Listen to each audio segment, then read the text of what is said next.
Nice afternoon to all of you. I'm extremely happy to be with you here and honored and thankful to Gala to allowing me to present or to share my thoughts, ideas, visions, and information about the experiments I myself, together with our company Moravia and with our team, we have made over the years into bringing buyers and suppliers more closely together with the human element stressed out. So technologies, it's something that is really omnipresent. It's everywhere around us. It facilitates us to do many things. It helps us be efficient. It helps us take away annoying and repetitive jobs from us. It helps mitigate risks through taking over some tasks that are error-prone. But in the end, it is all about people and about humans. Our ultimate goal is to deliver for humans, not for machines. We are delivering for end consumers, whoever it is, next billion users, or the last man on Earth. Everybody wants to get a nice, human-friendly content that is actionable but close to their hearts. You don't have to change the world, but also little things can be very important, and this is why we're looking for passionate, enthusiastic, and committed people who will help us identify what really matters to the end user. Because products, whatever we use, are important from their technical perspective. So a product is useless if it doesn't work, obviously. But if it does not talk to you in the right language, in your language, and if the language is obscure, unclear, incorrect, or whatsoever, obsolete, so the product or the language is not the door opener. It creates barriers. And this is something that we absolutely do not want. So, how do we want and how do we know that the specifications for the language, for the terminology, for everything that the translators, the humans, have to follow in what they do are correct? And in here, the topic, the model, the concept of the language owner or moderator steps in. It's a very advanced business model that shows the partnership between a buyer and a supplier. Buyer must have an incredible trust in their suppliers if they really believe that suppliers can find people in country who would be able to act as their extended hand. And why owner? Owner, it's rather from our perspective, from the perspective of an LSP, because owner represents our attitude towards what we are in for, our clients. We own what we are doing end to end. And it's not just a bunch of text that we receive to be translated. It's way more to it. And moderator, why moderator? Because this personality must be also able to build bridges and to moderate often very emotional discussions. I think that everyone who has ever translated anything in their lives and then received a feedback that was not all superlatives, everyone has got emotional about such a feedback. So our world is also a world of emotions, world of many cultural differences, a world of many different expectations. And the problem is that we have the same goal and vision. We use different languages. So what to do with that? And Recently, we as a company have been approached by a couple of clients who are interested in such a model. They have come up with an idea, oh my God, I do not have my native speakers in my company, so how, Moravia, can you help us figure out what actually the language should be? So the focus of the role is into target market and user experience. Like I said before, it's not just about translation, because the linguist, the moderator, the person should know the products of the client the person works for, kind of, inside out. Should be familiar with the brand of the client, but at the same time should be familiar with competitive products, so that there is always the sense of where the differences are.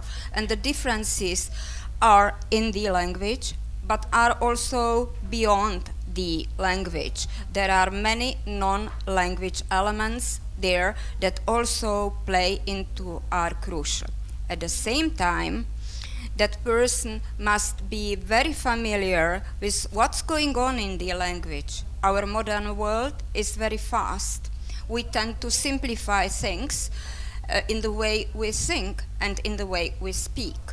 Our language is very condensed, uses many jargons, many colloquialisms, uses tons of Anglicisms, because we are facing concepts that in many cases even do not have a proper naming in our own language.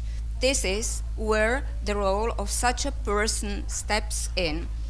As an example, I could mention here initiatives we were working on with one of our biggest clients in the past, and it was with regards to, say, their product names. It might be very easy in English to use a product name, like, I don't know, PowerPoint. Well, yes, okay. But then just imagine a sentence or a paragraph in which, like, PowerPoint as a product reference appears millions of times. And then what to do with that? With a language like ours, you always have to add a descriptor in front of it. It's very complicated. You can't skip it all the time, because then you would run into tagging issues, etc. And nobody speaks like this. Nobody speaks with all of those descriptors. They integrate the names of products, of big brands, into the language as if those names were an integral part of the language. So, what to do with that? We opened the conversations with the client and explained to the client that if they really wanted to have a live language, they would have to rethink the approach of the prescriptions in the style guide, that a descriptor must always be there. And in the end, we succeeded, and it was acknowledged by many day-to-day users that yes, finally, this is what we have been waiting for, and this is the language we use. Another example that can be mentioned comes from our recent work and relates to terminology work. And it is it's very interesting also to see it in the feedbacks from those language moderators who acknowledge what they are doing. They like it so much, and they see it also as a challenging thing, because they really believe that it opens new horizons to them. So while doing a terminology research, they have to face challenges whether and how to localize something, like weaponized information. Okay, oh my God, what does that mean? Everybody would get a notion what it could mean. Yes, indeed, it's what all of us think. Then how to translate it into, say, our Slavic languages, and how to work with that, because you can't use a descriptive translation for a term. You have to be concise, precise, and how many people in our country would understand weaponizované, like Czech word, just for the English source, and then information which in Czech is informace. So basically it is very challenging also for the language moderator to find the right balance between what to translate, how to translate, and then how to make the terms future-proof and how to keep them branded at the same time, because many of the terms are kind of brand flags or messages of the client. Another area of focus is the focus of collaboration. That's why here is the element of moderation. Collaboration, that so a human that brings several worlds together: the world of the client with their expectations, the world of the translator with their challenges and their problems, and the world of the user. At the same time, the person acts as a single point of contact of complaints, escalations, information exchanges from all the ends of the chain, from the client as well as from the translators. And the person does not work in isolation. Localization never happens into one language.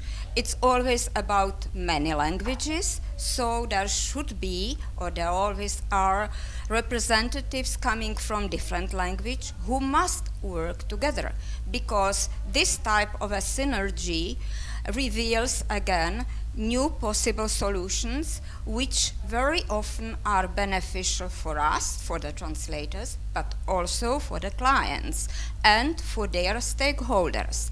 This is exactly why, again, I was just talking to one of our clients 2 weeks ago about the challenge that they are facing, which is the specific isolation. They live in their world and they want also to get the information from the external world through the personality of the language moderator. So in general, that person is mentor, supporter, collaborator, whatever you may think of. What those moderators say about their real work, what they like again, and where they see challenges. So there are challenges related to setting up the collaboration model with the clients, because not everybody on client side is willing to invite someone from an external world to work with them. But if then it succeeds, it is always a huge success story, I must tell you. So it works better for some languages, worse for other languages.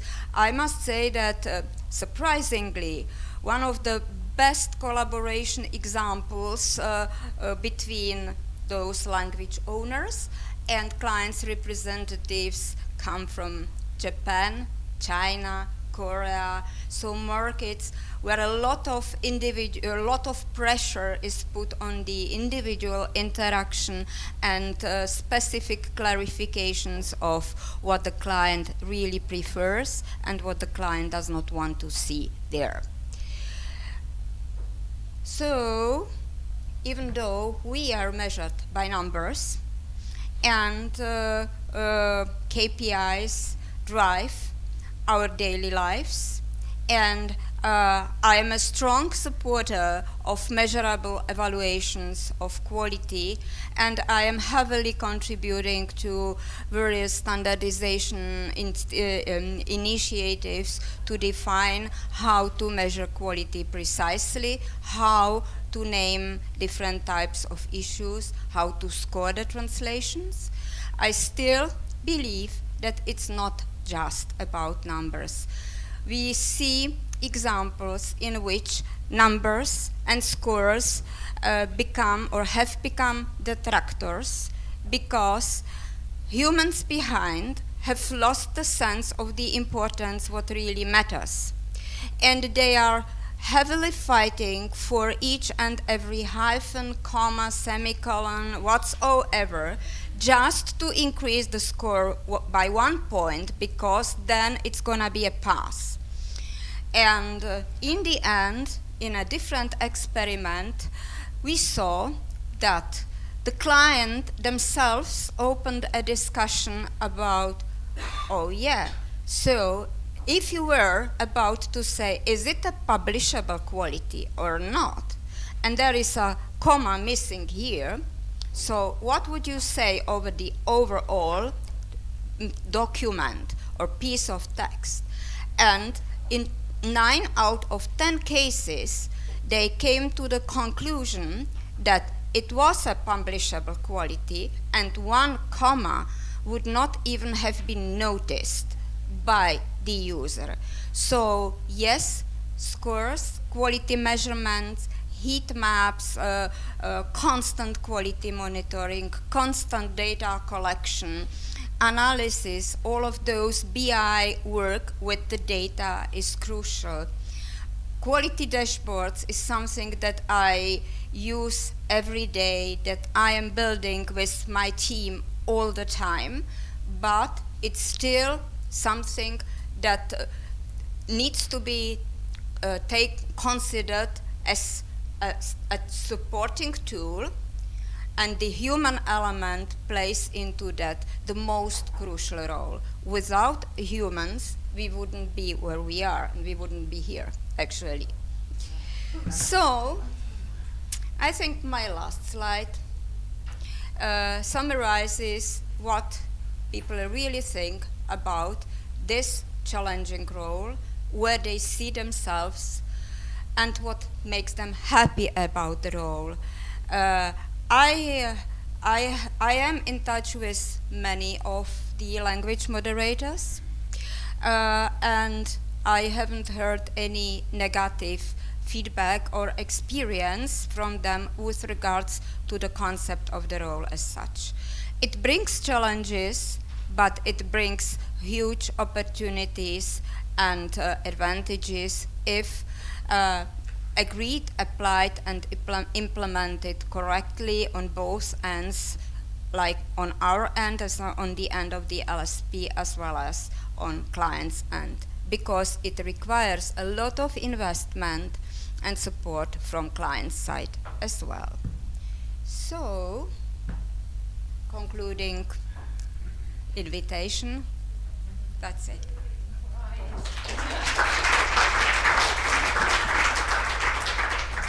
Thank you so much, Katerina. This was really enlightening. I think what personally I like most about it is that it puts the translator, the human, as the producer of all this in the center. And it seems the translator is so much more than a linguistic expert. He's a locale, a market expert, and technology expert. And so this was sort of something I took away from it. And like me, you have started out in your career as a translator, so she really knows what she's talking about here. Any thoughts, any questions? There must be something you people would like to follow up on. Kirill, okay, here you go. Hi, for those who haven't heard me today yet, I'm Kirill from Content Quo. Yeah, thanks very much. Really, really great way to frame this new role, I think, in the industry. Now the question is, okay, where do the people for this role come from? What are some of the career trajectories? So who makes a great language coordinator, Katka? That's a great question. Thank you, Kirill. So where do we find the right profiles and the right talents, and what do we want from them? It depends. So if you look across the pool of our moderators or language owners, first of all, those are enthusiastic people. Those are curious people who take research as an integral part of what they do. They think about what they translate. They know the products of the client. So working for different clients, from our perspective, we must go in for different personalities because clients are different. And it's not only about the know-how, it's about also the company culture of the individual clients, and one must be able to find the right fit. So in some cases, it's really linguists who have been working with us for a very long time and who we have a personal relationship with over that periods of collaborations. We saw them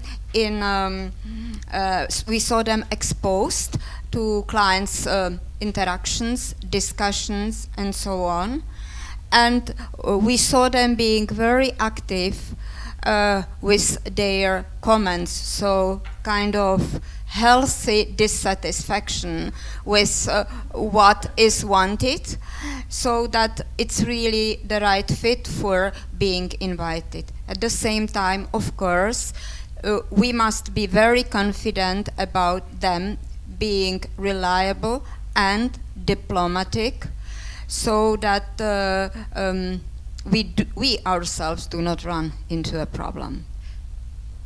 There are not many people like that, but if you invest in it, you can find it. Great questions, great answers. Here's the next one, Katrina. My question would be, I saw a similar role in-house already on the client side. But I also experienced that some of these people then have really problems with the business side, meaning being heard by the right people so that the value that they create is actually also benefited from, or that the company, the customer can benefit from it. How did you implement that with customers that you're working with this model already, to make sure that on the customer side the right people are involved? Thank you for the question. Really, another great question. How to make customers understand the importance of this role? So basically, I would say that you can't implement the role successfully if there is no buy-in from the customer. Very often, the need for such a role arises directly from customer's side, or we bring it up in our discussions with the customer and we refer to successful case stories. So then, obviously, if there is the buy-in from the customer, we help the customer's ambassadors get support internally. And I believe that with the role being external, it might be accepted more easily by the client, because that person, external person, brings also other perspectives, other experiences. And we see many clients being interested in, tell me what the others are doing, tell me where the language is going. Because those elements are not always fully visible to someone who is inside customer's house. So, like I said also before, sometimes it's easier, sometimes it's really very hard. It depends on the personalities on customer's side, personalities in the local offices, and in here, if there is someone on customer side who really sees advantages in the role since the very beginning, then it makes it easier. But if the client does not want to go for this, or if they tell us, look, we see that beneficial, but for us internally, our company structure, culture, or whatsoever would make it fail, then we say yes, okay. But we anyways try to apply such a role or deploy such a role for us internally with our translation teams. Thank you. And we have time for one more question. Okay, two, but quick. Mine is not a question. It's just a comment that we have worked with Katerina and her team. It's not a new role. It's probably more than 10 years. And I just think that it's the most wonderful thing to be a moderator and a language lead, because it actually, it's sad that many clients don't invest in that role, because as you said earlier, to understand a brand and to have the knowledge of a product just brings such quality to your translations. So I think more people, more clients should invest in this kind of role. And thank you. Thank you. Kudos are always great, aren't they? Okay, all right. Last question, last but not least. Here we go. Hi, I'm curious to know, how do you make sure that these people are performing well as a language ambassador, or how you measure their performance, so to say?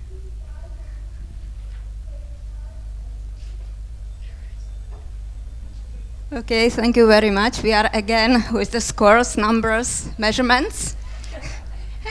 But I believe it is necessary, and it is a great question. How do we measure the performance of language moderators?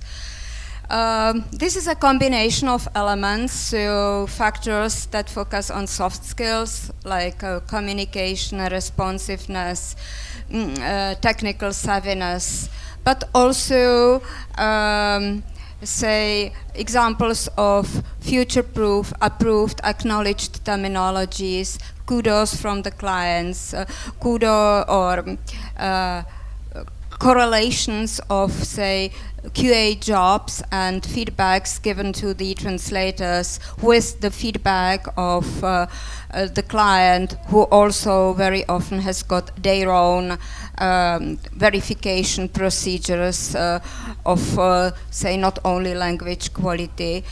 So it's a matrix of many different hard and soft factors that they then are being evaluated continuously, half a year as minimum.